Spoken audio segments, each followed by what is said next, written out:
Bom dia a todos. Eu gostaria de agradecer a presença de todos aqui. Eu vou apresentar um trabalho meu que foi feito em parceria com o professor Giovanni. Eu queria agradecer pela orientação e colaboração. E queria agradecer também às agências de fomento, CNPq, CAPES e FADF, pelo suporte financeiro. E antes de eu entrar no problema em si, eu vou abordar primeiro uma motivação física e a partir daí eu vou comentar no problema. Bom,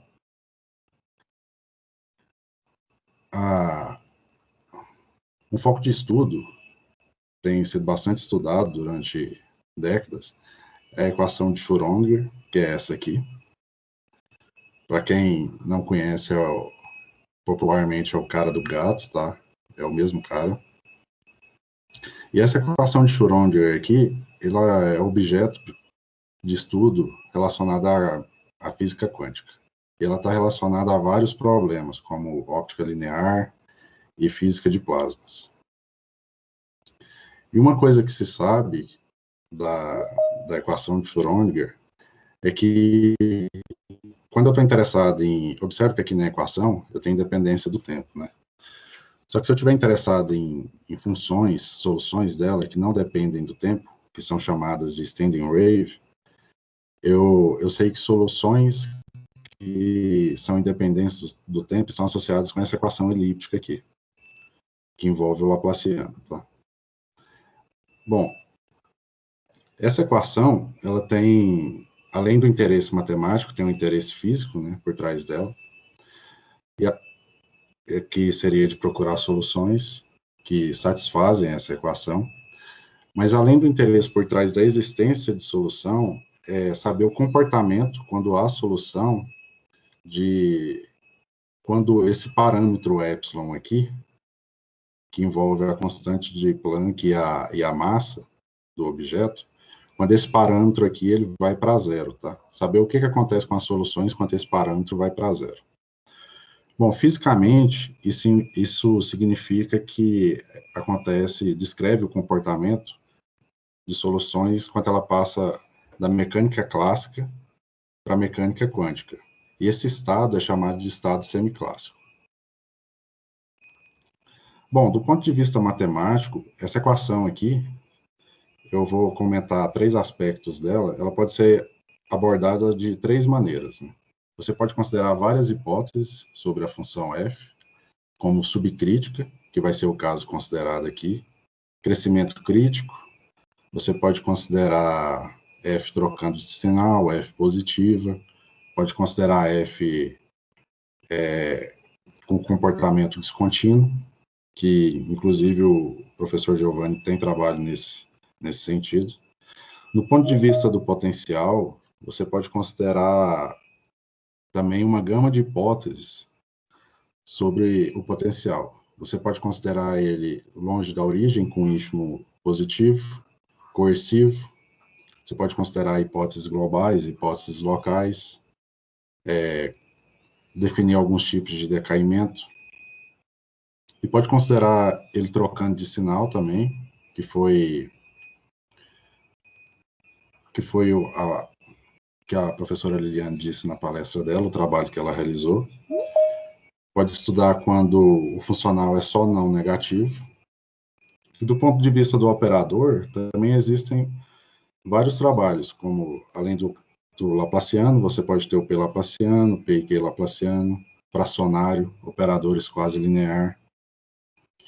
Então, existe uma afinidade de problemas a serem estudados a partir dessa equação aqui, o que nos motiva a estudá-la.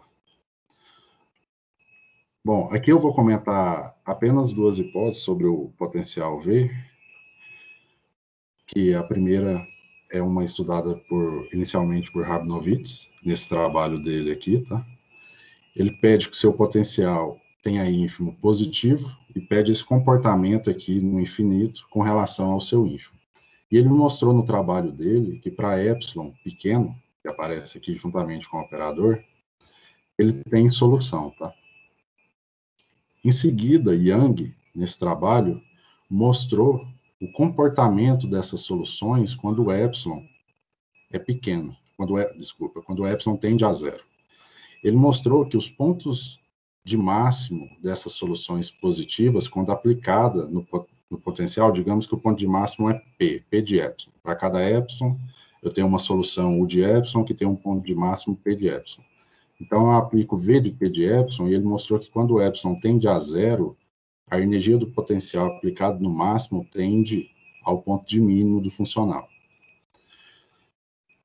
Em seguida, um trabalho com o professor Claudio Honor e o professor Giovanni mostraram multiplicidade e concentração de soluções positivas para uma classe mais geral de operadores que vai ser abordada aqui, sobre essa hipótese. Um comentário aqui, geralmente quando você está num domínio limitado e coloca uma hipótese no potencial, isso vem te auxiliar para recuperar a capacidade perdida devido a se trabalhar com RN, tá? Certo. Em seguida, eu vou abordar uma hipótese inserida por Delfino e Fellmer no trabalho deles, que vai ser a hipótese abordada no nosso problema, onde ele considera essa hipótese no potencial V, tá? Ele pede a mesma condição que Rabinowitz, que tenha ínfimo positivo, ínfimo global, só que aqui ele pede uma condição, digamos assim, mais local, abre aspas, mais local do que o Rabinowitz. Ele pede a existência de um conjunto, ômega, tá? Aqui eu coloquei compacto, porque é o que a gente vai trabalhar aqui, mas no trabalho do Delfino e Fellmer, não necessariamente esse conjunto é limitado. Tá? E aí, ele trabalha com essa hipótese, e ele usa essa hipótese para controlar a falta de compacidade gerada pelo RN. E, além disso, ele introduz um novo método para se trabalhar quando você considera essa hipótese, que é bem interessante esse método. Aqui é o trabalho do Delfino e Fellmer.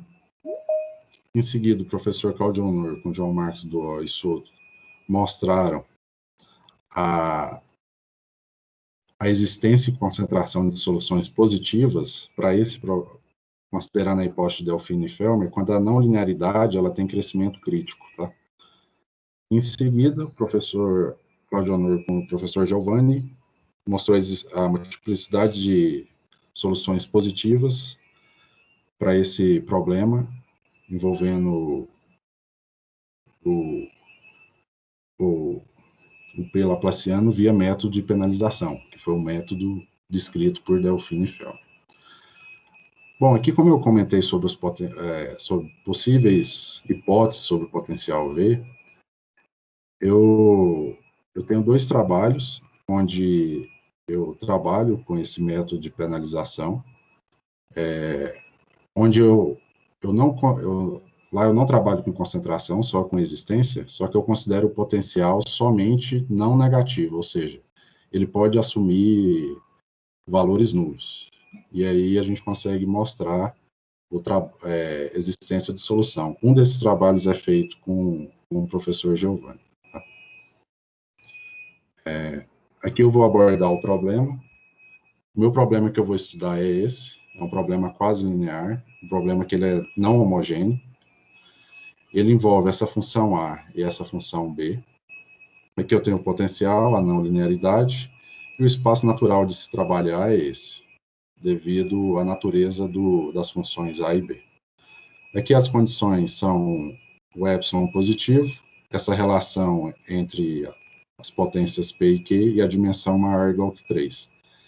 Esse trabalho nosso se encontra publicado na Communications and Pure Apply Analysis. Foi publicado recentemente. Agora eu vou falar sobre as hipóteses em cima das funções A, B, a não linearidade F e o potencial V. Bom, outra coisa que eu esqueci de mencionar, isso aqui faz parte de um dos capítulos da minha tese, de 3 capítulos, esse aqui é um dos capítulos, e os outros 2 capítulos trabalham com essa hipótese de Delfino e Fellmer, só que para outra classe de problemas. E os outros 2 capítulos também se encontram submetidos. Aqui eu vou definir qual o tipo de solução que eu quero encontrar no meu problema PMI, que seria uma função que mora nesse espaço de Sobolev, uma solução fraca que seja nodal. Então é natural eu pedir que tanto a parte positiva, tanto a parte negativa dela sejam não triviais e que ela satisfaça a expressão integral de solução fraca, que seria essa aqui. Aqui eu errei, aqui é P. Agora, hipótese sobre a função A. Eu vou pedir que a minha função A seja de classe C1, tenha essas constantes, e que ela satisfaça isso. Ou seja, eu peço que a minha função A seja não homogênea, mas eu peço que ela seja, digamos, bem comportada, tá? Ela esteja entre duas funções do tipo P e Q. Além disso, eu peço essa condição de convexidade em cima da primitiva da função A, que seria integral de 0 a t de A de S. E, além disso, peço essas 2 condições de crescimento sobre essas funções, tá?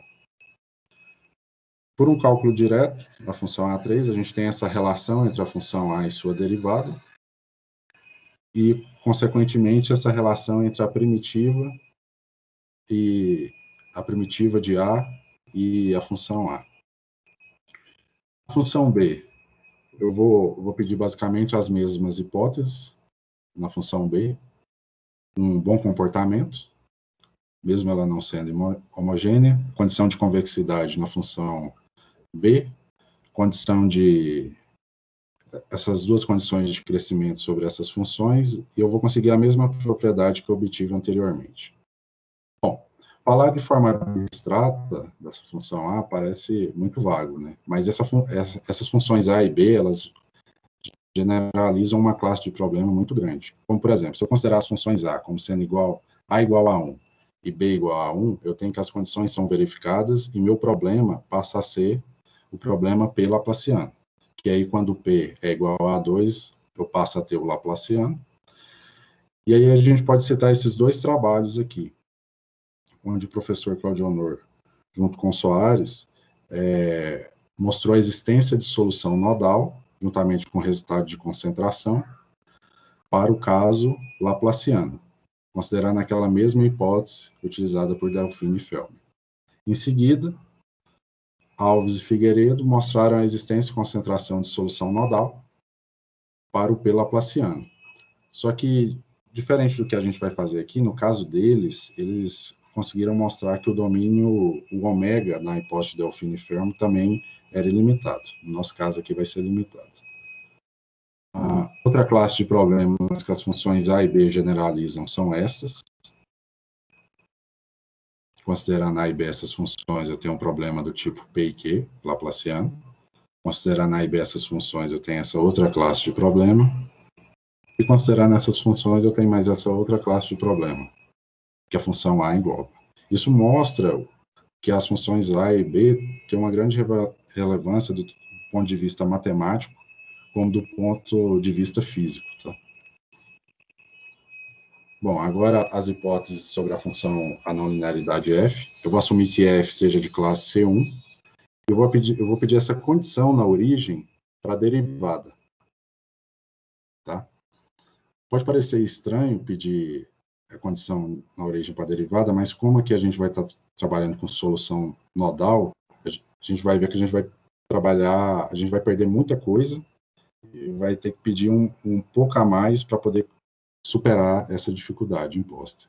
Aqui eu vou pedir uma condição no infinito sobre a f. Aqui eu vou pedir a condição conhecida como Ambrosetti-Rabinowitz. E aqui eu vou pedir essa condição de não decrescimento sobre essa função, tá? Isso aqui é de extrema relevância, porque isso aqui vai nos permitir obter projeção única sobre Néhari, que vai ser a abordagem aqui, tá? A gente vai usar que a projeção é única no decorrer do trabalho inteiro, então essa hipótese aqui é essencial. Como foi discutido em outros seminários, nem sempre você tem projeção única, né, sobre Nerrari, o que dificulta trabalhar. Inclusive, eu tenho um trabalho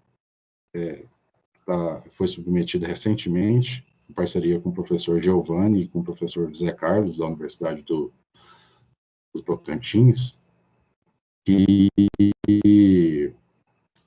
quando você considera a F e coloca uma não linearidade aqui, digamos, um WZ aqui, só que esse WZ muda de sinal, isso já impossibilita de você ter unicidade na projeção em Nerrari. Porque a gente teve que usar outras ferramentas para obter solução, não utilizando o método de Nerrari. Bom, aqui eu vou falar sobre as hipóteses sobre o potencial V. Vou pedir que o ínfimo global dele seja positivo. Que, além disso, vou pedir essa condição aqui, que é a condição inserida por Delfino e Feldman. Então, o resultado que a gente obteve é este.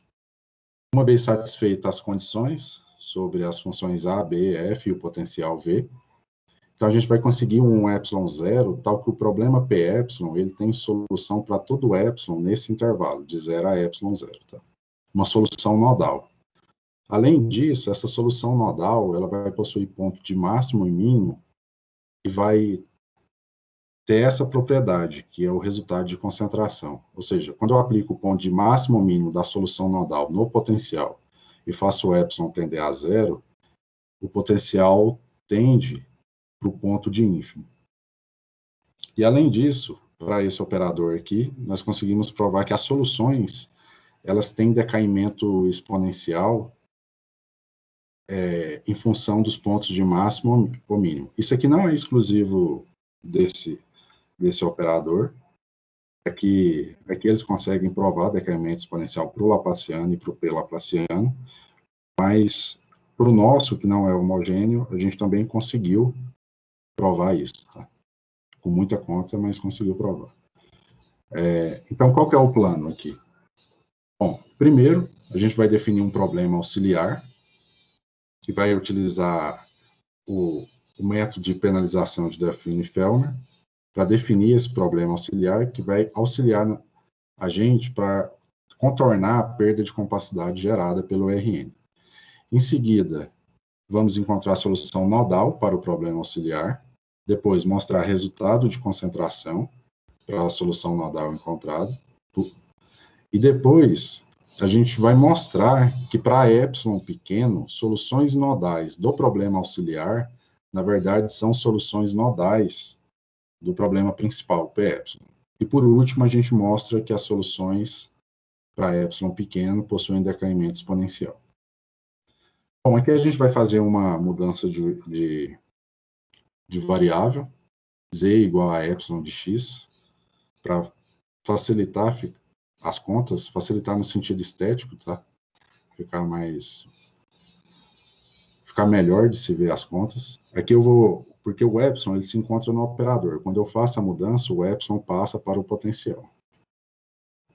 Aqui vai continuar a mesma relação. Bom, agora eu vou falar o espaço onde que a gente vai trabalhar, que seria um subespaço dessa interseção de dois espaços de Sobolev, de tal maneira que essa integral envolvendo o potencial seja finita. Então, estou pedindo funções aqui, de tal maneira que essa integral seja finita.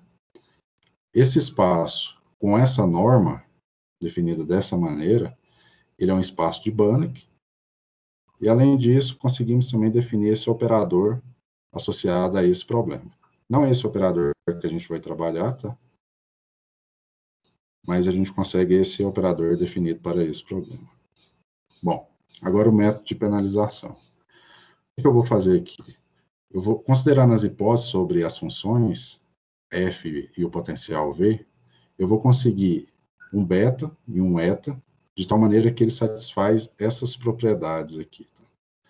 Só adiantando, pedir que ele seja maior do que isso aqui, é para pedir que a gente vai usar para mostrar que o funcional restrito a Nerrari é coercivo, e isso aqui vai ser para provar que o funcional associado ao problema auxiliar é fracamente semicontínuo inferiormente. Então, isso aqui tem relevância sim. Além disso, a gente vai pedir que isso aconteça, a gente consegue esse eta e esse beta tal que isso aconteça. E aí a gente vai definir a F-til, que seria a F penalizada, que eu vou definir da seguinte maneira. Para S menor que eta sobre 2, ela vale S, e módulo de S maior que eta, ela se comporta como essa potência. E é isso aqui que vai auxiliar a gente a contornar a falta de compacidade imposta pelo RN. Bom, entre eta sobre 2 e eta, eu faço uma colagem de tal maneira que a F-til seja C1, tá? Por isso que eu deixo esse espaço aqui. Além disso, com aquela hipótese F1 sobre a derivada de F, eu consigo essa propriedade sobre a derivada de F-til. E aí, uma vez com a F-til, eu vou definir essa função G, que envolve ômega. Toda vez que eu falar de ômega aqui, é uma ômega relacionada à hipótese de Delfini-Feldman, que está relacionada ao potencial. Então, eu vou definir essa função G dessa maneira, e vou definir esse problema auxiliar. Então, a partir de agora, a gente vai estudar esse problema com essa função G. Bom, aí qual que é a relação desse problema com o problema principal? É a seguinte. Se eu tiver uma solução que satisfaça isso, eu tenho uma solução que é menor que eta sobre 2 fora de ômega. Então, pela definição da G, pela definição da F, da penalização, a minha F-til é igual a F. E como consequência, a minha G, quando a F-til for igual a F, aqui quando eu fizer a soma, vai ficar a característica de Rn, que é 1. Então, se eu conseguir uma solução com essa propriedade, a G é igual a F. E, portanto, achar uma solução com essa propriedade para o problema auxiliar é achar uma solução para o problema principal. E aqui são propriedades obtidas a partir da definição da G e das hipóteses da F. Eu consigo essas propriedades na origem e no infinito, além de conseguir Rabinowitz em ômega, e essa propriedade aqui similar à do Rabinowitz, só que fora de ômega. Observe que aqui ficou quebrado. Uma vale dentro de ômega e a outra fora de ômega. G maiúsculo é a primitiva da G. Então, agora a gente vai trabalhar com o problema auxiliar. Utilizando as ideias de Bartichet, Wheeler, Alves, Figueiredo e Soares, a gente vai estabelecer existência de solução nodal com energia mínima para o problema auxiliar. A gente define o operador associado ao problema auxiliar, que seria esse. O espaço natural de achar, digamos, pontos críticos para esse funcional é a conhecida variedade de Néhari. Devido a G ser C1, a gente tem que o funcional é C2. Só que o problema é que a gente está interessado em achar soluções nodais. Então, a gente vai trabalhar num ambiente que seja mais natural ainda, que seria o quê? Pedir que são soluções, elementos de Néhari que trocam de sinal, que seria Néhari nodal. Aqui, utilizando que o mais e o menos tem suporte compacto, pode-se mostrar que se está aqui, está em Néhari, tá? Então, a partir de agora, a gente vai trabalhar na Néhari nodal. A parte positiva e negativa são definidas dessa maneira. Só que existe um problema de trabalhar com a Néhari nodal, que devido à falta de regularidade das funções que associam funções às suas respectivas partes positiva e negativa não é muito regular, a gente não consegue que esse conjunto aqui não se consegue provar que seja uma variedade. Então, para a gente, ele é só um conjunto. Bom, o primeiro resultado, a gente vai analisar o comportamento do funcional restrito à variedade de Néhari e a Néhari nodal e o comportamento de seus elementos. Primeiro resultado, a gente mostra que o funcional é coercivo na variedade de Néhari. Aqui entra o fato de o beta que aparece aqui, ser maior do que esse número, a gente utiliza ali para mostrar a coercividade. Aqui a gente mostra que tanto a Néhari como a Néhari nodal está longe do zero, e aqui a gente mostra essa propriedade com relação ao ômega epsilon, tá? Que que está relacionado com a hipótese de Delfini-Fell. Quando for utilizar essa propriedade, eu volto nela, mas ela é essencial. A demonstração desses dois itens é feita por contradição, suponha que vá para zero, e aí utilizando as hipóteses sobre A, B, e utilizando que a potência aqui é maior que Q, você obtém o desejado. Bom, uma vez que se tem que o funcional é coercivo na Néhari nodal, então seu ínfimo ele fica bem definido. A gente define o ínfimo da Néhari nodal como sendo d epsilon. E agora a gente vai trabalhar com projeção. Aqui, na questão de projeção sobre a Néhari nodal, esse artigo da professora Sara e do professor Giovanni, eles estudam essa classe de problemas com esse operador A e esse operador B, mas são outros tipos de potenciais que eles analisam lá. E aí, utilizando os resultados deles, se consegue obter projeção única, juntamente com aquela hipótese F4, de não decrescimento, de projeção única sobre a Néhari e a Néhari nodal. Mas aqui a gente está abordando a Néhari nodal. Aqui a gente consegue projeção única para a parte positiva e para a parte negativa. Então, a gente consegue projetar esse objeto na Néhari nodal de maneira única desse jeito. Muito bem. Bom, o próximo passo é mostrar que o funcional é fracamente semicontínuo inferiormente. E como que isso é feito? Bom, aqui a gente vai usar bastante o fato de termos utilizado o método de penalização. Bom, a gente vai quebrar o funcional em dois funcionais, que seria o funcional restrito a ômega epsilon, e o funcional restrito ao complementar de ômega epsilon. E aí a gente vai mostrar que cada um deles é fracamente semicontínuo inferiormente. Bom, utilizando as propriedades da função A e B, que são a convexidade em cima das primitivas da função A e B, a gente vê que ela se comporta como se fosse a norma do espaço de Sobolev. Ela já nasce com essa propriedade. E, além disso, o fato da gente estar em domínio limitado, a gente utiliza imersão de Sobolev, junto com o teorema da convergência dominada de Lebesgue, e consegue obter essa convergência aqui para, uma vez tomada uma sequência que converge fraco no nosso espaço W epsilon. Então, com isso, a gente mostra que o funcional é fracamente semicontínuo inferiormente. O próximo passo é mostrar o funcional no complementar do ômega epsilon também é fracamente semicontínuo inferiormente. Aqui é muita conta. O fato principal aqui é mostrar que o funcional é estritamente convexo nesse espaço. E aí, utilizando as propriedades da penalização, a gente vai conseguir obter que ele é estritamente convexo. Como é que é feito isso? A gente pega o funcional, deriva ele duas vezes, e aí, utilizando as propriedades da função A e B, junto com a penalização, lá que entra ter aquela condição na derivada da penalização, por isso que é importante pedir aquele comportamento na derivada da não linearidade F, para a penalização nascer também com uma condição na derivada que nos auxilie nessa conta aqui. Aqui entra o fato que a gente conseguiu o beta maior que Q menos 1, então a gente consegue obter que a segunda derivada aplicada no ponto WW, sendo W não trivial, é maior ou igual que zero. É maior que zero quando W é não nulo. E com isso, utilizando o resultado de análise convexa, a gente obtém que o funcional no complementar de ômega epsilon é fracamente semicontínuo inferiormente.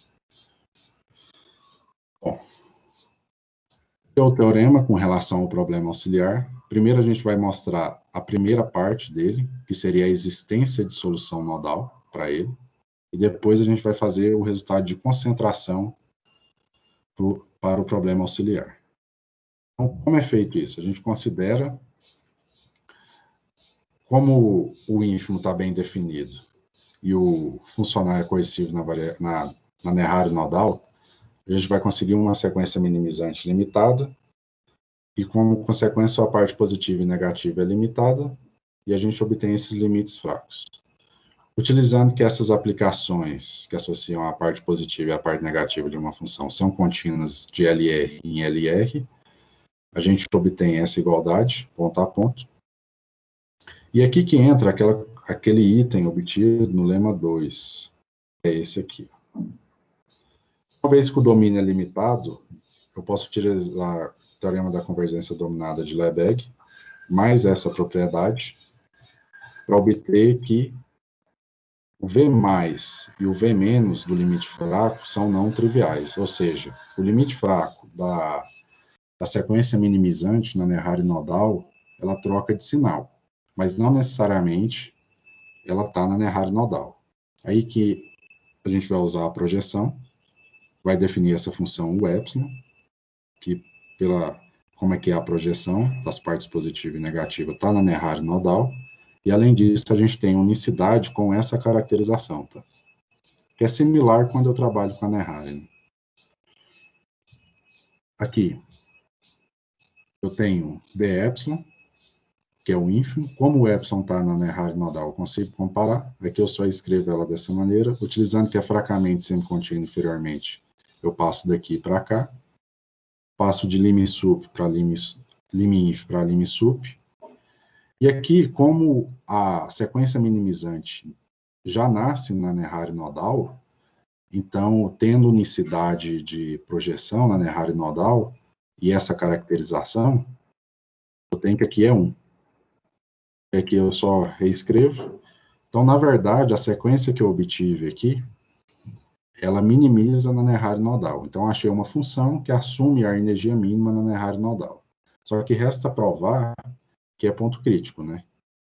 E aqui não se pode usar os teoremas usuais de quanto eu estou trabalhando na Néhari, ela ser uma variedade. Aqui eu tenho que usar o lema da deformação para poder contornar esse problema. Tá? Também as contas são similares a feito nesse artigo aqui, Barilha e Figueiredo. E aí, cadê? Tá. E depois você também consegue mostrar que essa solução nodal tem exatamente 2 domínios nodais, ou seja, ela troca de sinal só uma vez. A prova é feita por absurdo, e aí você vai conseguir construir uma função nodal que tem energia menor do que da epsilon. E aí você chega que ela tem exatamente 2 domínios nodais. Bom, agora os resultados de concentração. Eu vou trabalhar com o problema limite, tá? O problema limite nada mais é do que quando o potencial é uma constante. No caso aqui eu vou considerar como sendo o V0, o ínfimo, tá? Do potencial. E aí ele tem uma energia, uma solução de energia mínima positiva. E além disso, eu tenho essa propriedade aqui. Se eu tenho um N na Néhari do problema limite, que satisfaz isso, então eu consigo, a menos de translação, uma sequência que converge forte no W1P em interseção com WQ. Em particular, existe uma solução que assume energia Graudin state. Bom, o primeiro resultado de concentração é um resultado que associa o problema limite com o problema auxiliar. Como é que é esse resultado?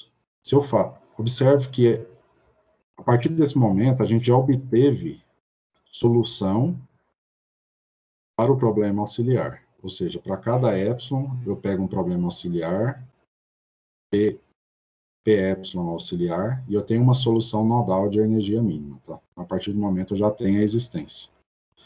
Bom, se eu pego epsilon n tendendo para zero, e funções que está na Néhari nodal do problema auxiliar tal que satisfaça essa propriedade, então, a menos de uma translação dessa sequência, no Rn, eu vou conseguir convergência forte, aí a menos de subsequência eu vou conseguir convergência forte nesse espaço, e além disso, essa sequência que faz essa translação, quando eu multiplico ela por epsilon n, ela converge para dentro de ômega, onde ômega é o domínio relacionado à hipótese sobre o potencial. Como que é feita essa demonstração? Uma vez que eu tenho que a energia mínima é positiva e que ocorre essa convergência, eu consigo obter essa propriedade. A demonstração é feita por absurdo, com auxílio de alguns resultados de Lyons, e aí eu vou conseguir definir essa sequência, que ela converge fraco para zero. Por que ela converge fraco para zero? Porque como eu estou em Rn, se ela convergisse forte para zero, uma vez que eu tenho essa propriedade, C de V0 seria zero, que é outro absurdo. Aí, o próximo passo, eu vou pegar essa sequência Vn, projetar na Neharry do problema limite, e vou considerar essa nova função Vn2, utilizando que V0 é ínfimo global do potencial, eu vou conseguir essas comparações, tá? E utilizando essa convergência aqui acontece, eu vou chegar que, na verdade, V0 de Vn2 converge forte para C de V0, e Vn2 está contido, além disso, ele nasce, né? Ele nasce contido na Neharry do problema limite. Então, uma vez que eu tenho essa convergência, ela é limitada, converge fraco para zero, e, além disso, a sequência de T's dessa projeção também converge para um número em R que é positivo. A demonstração é feita por absurdo em duas etapas. Suponha que Tn seja ilimitada, você vai ter um absurdo. Suponha que converge para zero, você vai ter outro absurdo. Então, uma vez que eu tenho isso, utilizando essa igualdade, eu posso concluir que Vtil não é trivial. E aí utilizamos o lema 4, que garante existência forte para Vn-til. Eu consigo também convergência forte para a minha Vn, que é a transladada da minha U. E aí o próximo passo, então aqui a gente já completou a primeira parte dessa proposição. Então o próximo passo é mostrar essa convergência aqui. Como é feita essa demonstração? Segue por absurdo, novamente, suponha que ela divirja no Rn, ou seja, o módulo dela exploda. Uma vez que eu tenho isso, utilizando as propriedades A1 e B1, eu consigo descer aqui para uma relação P e Q. Aqui eu tenho AG, mas observe o seguinte, uma vez que eu tenho que a minha YN, o módulo de YN vai para mais infinito, eu consigo uma bola que contém ômega, e de tal maneira que esse ponto, isso aqui sempre contém pontos que ficam fora da bola. Mas olha, a G, ela é formada o quê? Ela é formada pela F, quando está em ômega, e pela penalização, quando está no complementar de ômega. Só que, quando isso aqui acontece, eu considero essa bola, isso aqui explode, utilizando o teorema da convergência dominada, a parte de F fica a ordem n pequena. Por quê? Porque a característica ela vai tender para zero, e utilizando o teorema da convergência dominada, isso aqui vai ficar tão pequeno quanto eu queira. E aí aqui, o próximo passo, utilizando uma propriedade da penalização, eu tenho isso, V0 sobre beta, e eu também acabei de provar que Vn converge forte para V. Então, o que acontece? Uma vez que a penalização é menor que isso, voltando para cá, eu consigo subir mais um pouco a desigualdade, e aí quando eu jogar esse termo para o lado esquerdo, eu vou ter V0 menos V0 sobre beta, que é positivo. Então, eu tenho a norma no W1Q, W1P, W1Q, menor ou igual que ao N1. Isso implica que Vn converge forte para zero, o que é um absurdo, porque ele aplicado no potencial vai para um número que é positivo. Então, com isso a gente provou que a sequência YN ela é limitada em Rn, ou seja, se ela é limitada em Rn, existe um WR lá, um YR, de tal maneira que a mente de subsequência ela converge para esse YR. Próximo passo, mostrar que ela está no fecho de ômega R. Suponho por absurdo, a conta é análogo à anterior, quando a gente supôs que ela era ilimitada, e a gente vai chegar que, na verdade, ela está no fecho. Só que nós queremos mais. A gente quer mostrar que, na verdade, ela está em ômega. Então, vamos supor, por absurdo, que ela está no bordo de ômega, utilizando a hipótese sobre o potencial V. Se ela está no bordo, então, claramente a gente tem que essa desigualdade estrita, que ela, y barra no potencial é maior que V0. Então, como Vtil converge para esse número, a gente consegue essa, aqui a gente passa daqui para cá devido a essa propriedade. Utilizando convergência forte e lema de fator, a gente obtém isso. E aí, utilizando mais uma vez aqui a gente consegue passar daqui para cá devido à translação no Rn. E aqui a gente vai utilizar mais uma vez, que a projeção é única, tá? Uma vez que é solução de epsilon, a gente consegue passar daqui para cá e obtém que C de V0 é menor do que C de V0, obtendo uma contradição. Bom, o próximo passo aqui é outra relação com problema limite com problema auxiliar. Vou tentar ser breve aqui, que eu acho que o tempo está acabando. Bom, aqui, mais uma vez, a gente vai utilizar a hipótese envolvendo o conjunto ômega. A gente vai considerar um ponto em ômega de tal maneira que V de 0 seja igual a V0. E aí a gente vai considerar uma bola centrada em Z0, de tal maneira que essa bola ainda continua totalmente contida dentro de ômega. Além disso, a gente vai considerar 2 pontos na fronteira dessa bola, de tal maneira que sejam o segmento deles seja um diâmetro.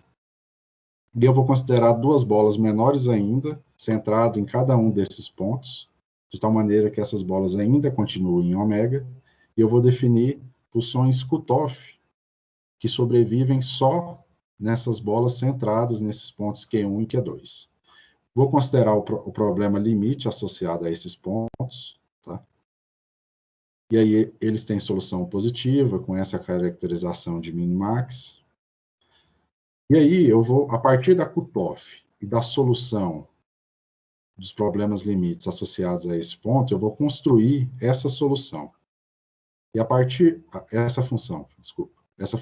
E a partir disso, utilizando a projeção na Néhari do problema auxiliar, eu vou construir uma função nodal que pertence à Néhari nodal do problema auxiliar, com epsilon associado, para poder comparar a energia da Néhari nodal de epsilon com a energia do problema limite. E aí, por construção, a gente obtém essas propriedades, a gente consegue comparar também por construção. E aí, peraí só um minutinho. E aí eu consigo comparar a energia da Néhari nodal com a minha função construída. E aí, fazendo algumas contas, a gente consegue chegar nisso aqui. D epsilon, aqui seria D epsilon, porque essa aqui é a grau de desfecho da Néhari nodal N epsilon. E eu consigo comparar com esses níveis de energia. E utilizando a continuidade da função minimax, e fazendo o raio das bolas tender a zero, eu vou conseguir essa relação de lim-sup. O próximo passo é mostrar que eu tenho essa relação aqui, só que para lim-inf maior ou igual do que 2C de V0. A conta é feita se projetando na Néhari do problema limite de V0 e usando propriedades das partes positiva, negativa e da unicidade de solução, tá? Da unicidade da projeção também. E aí a gente obtém essa relação. E aí, com isso, a gente mostra esse item.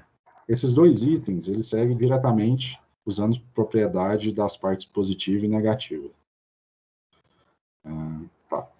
Aí, uma vez feito isso, próximo resultado, ele relaciona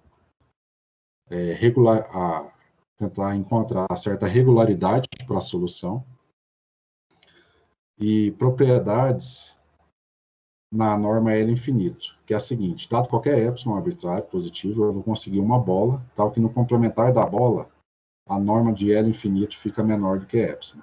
Tá? Onde essa Vn aqui é a transladada por essa sequência. Aqui a gente adaptou os argumentos utilizados nesses dois artigos. Aqui a gente utilizou argumentos adaptados devido à iteração de Moser, e aqui regularidade para operadores não bem comportados. Aqui é um resultado que se espera no resultado de concentração, uma vez que o ínfimo do potencial é positivo. Aqui a gente obtém o seguinte, que dado que dentro da bola, a gente está considerando essa bola aqui, ó, com essa propriedade, a gente consegue mostrar que tanto a parte positiva como a parte negativa, elas estão longe do zero, tá? Na bola. Certo? Não vou fazer essa demonstração aqui. Bom, aqui vem o resultado de concentração em si. A gente vai mostrar isso, onde P1 epsilon é o ponto de máximo e P2 epsilon é o ponto de mínimo das soluções nodais encontradas. Bom, utilizando os dois resultados anteriores, a gente consegue achar uma sequência Q e N dentro dessa bola, de tal maneira que QI é o máximo da função transladada. Então, eu vou conseguir reescrever dessa maneira. Então, quer dizer que o ponto de máximo e mínimo das funções U, elas são escritas dessa maneira. Mas como a função QI mora dentro da bola, portanto limitada, quando eu faço εn para zero, ocorre esse limite. E utilizando a proposição que a gente demonstrou anteriormente, a gente tem que, na verdade, o limite ele mora dentro de ômega. Uma vez mostrado isso, o próximo passo é mostrar que, na verdade, quando eu aplico esse ponto no potencial, ele é igual a V0. A demonstração ela é análoga à proposição que a gente mostrou anteriormente, utilizando convergência forte obtida na proposição anterior e fazendo comparações, isso ponto por absurdo. Tá? Aqui, novamente, utilizamos a unicidade de projeção e a sua caracterização. E último resultado, bem técnico, que a gente estabelece o comportamento das soluções nodais com respeito ao bordo de ômega, tá? Ou seja, o sup do máximo de U restrito ao bordo e o sup do mínimo de U restrito ao bordo das soluções nodais encontradas tendem a zero quando o epsilon vai para zero. Então, a parte final, agora, que a gente vai mostrar, é a seguinte: a gente vai recuperar a solução aqui. Utilizando o lema 9, a gente já tem concentração pelo resultado anterior, pelo lema 8, a gente já tem concentração para soluções do problema auxiliar. Utilizando o resultado anterior, a gente vai agora recuperar a solução, ou seja, mostrar que soluções do problema auxiliar são soluções para o problema principal quando o epsilon é pequeno. E como é que a gente vai fazer isso? Utilizando o lema 9, a gente vai conseguir mostrar que essa função ela mora nesse espaço e ela é definida dessa maneira. Tá? Bom, uma vez que ela mora nesse espaço, a gente pode pegar ela como função teste. E uma vez considerada ela como função teste, e utilizando as propriedades de A e B, a gente vai chegar que isso aqui é igual a zero.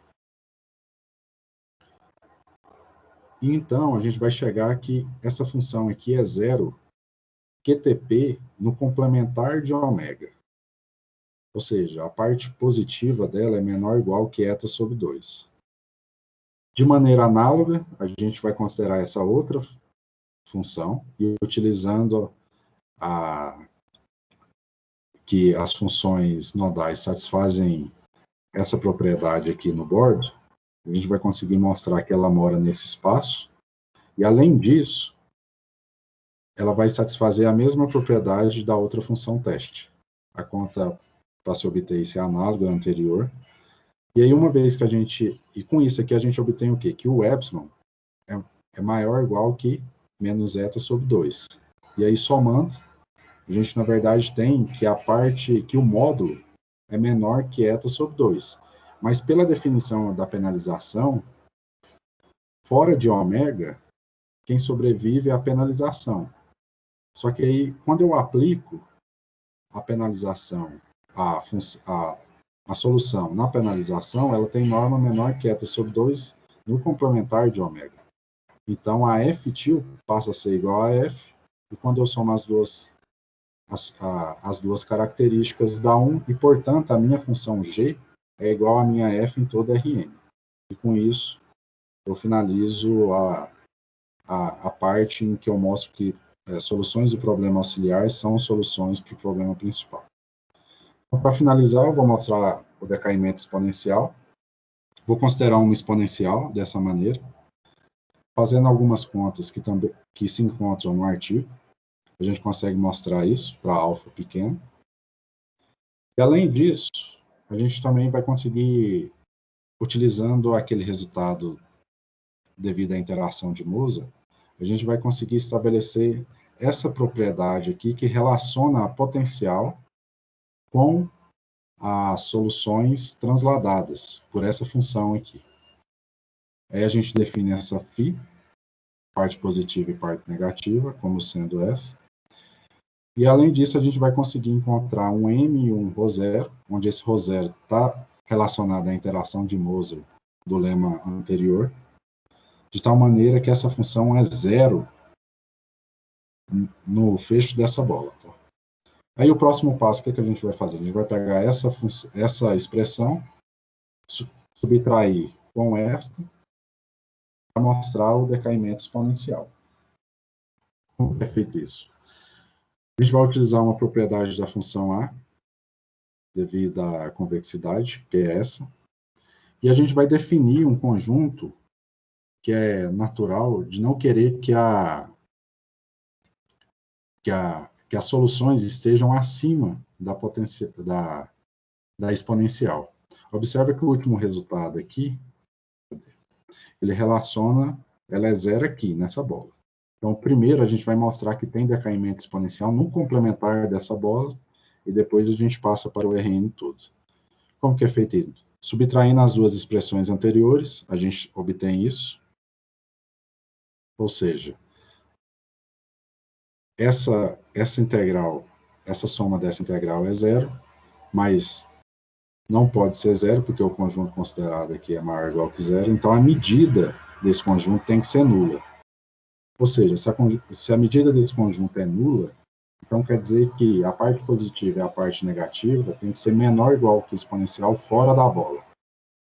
E, como consequência, a gente, pela definição da parte positiva e da parte negativa, a gente obtém esse decaimento exponencial fora da bola, e agora a gente vai fazer algumas contas para obter o decaimento exponencial no Rn todo. Como que é feito isso? Aqui, lá no lema anterior, quando a gente mostra a concentração, a gente pode escrever o ponto de máximo mínimo das soluções nodais encontradas,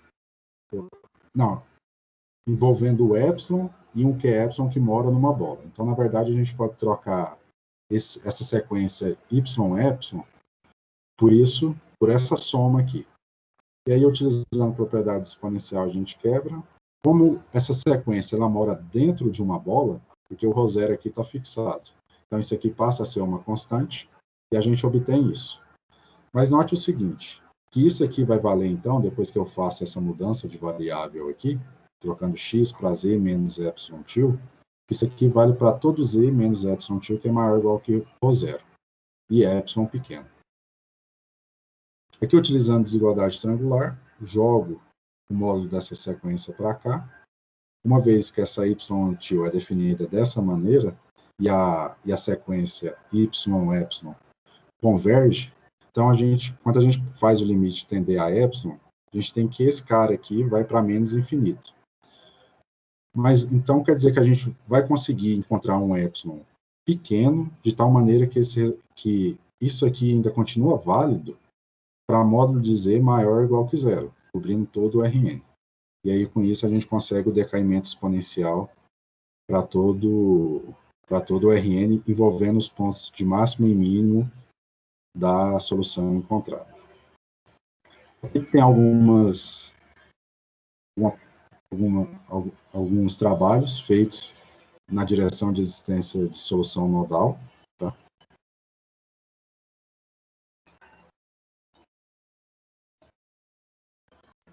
Bom,